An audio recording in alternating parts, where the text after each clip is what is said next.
అందరికీ నమస్కారం అండి. నిన్నటి రోజున సింహాచలంలో జరిగిన సంఘటన చాలా దురదృష్టకరమైనది. అంతమంది భక్తులు చనిపోవడం అందరికీ కూడా బాధ కలిగించే అంశం. అయితే వైకాపా నాయకులు బొత్స సత్యనారాయణ గారు మాట్లాడిన మాటలు సబబుగా లేవు. ఆయన లాంటి సీనియర్ నాయకులు కూడా శవరాజకీయాలు చేయడం ఎంతవరకు కరెక్ట్ కాదని చెప్పి తెలియజేస్తా ఉన్నాను. ఈ ప్రభుత్వం ఏదైతే ఉందో ఖచ్చితంగా ప్రజల మంచి చెడ్డలు ఆలోచించే ప్రభుత్వం, ప్రజల్ని సురక్షితంగా ఉంచాలి అనుకునే ప్రభుత్వం. ఈ సంఘటన జరిగిన వెంటనే మరణించిన వారందరికీ కూడా ఎక్స్గ్రేషియా వెంటనే ఇవ్వడం అనేది జరిగింది.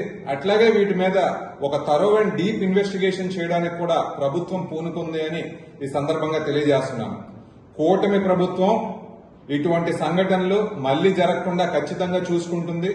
పెద్ద సంఖ్యలో భక్తులు కానివ్వండి, ప్రజలందరూ గాని వచ్చే ప్రదేశాలు ఏవైతే ఉన్నాయో వాటి మీద కూడా తగు జాగ్రత్తలు ఈ ప్రభుత్వం తీసుకుంటుందని ఈ సందర్భంగా తెలియజేస్తున్నాం.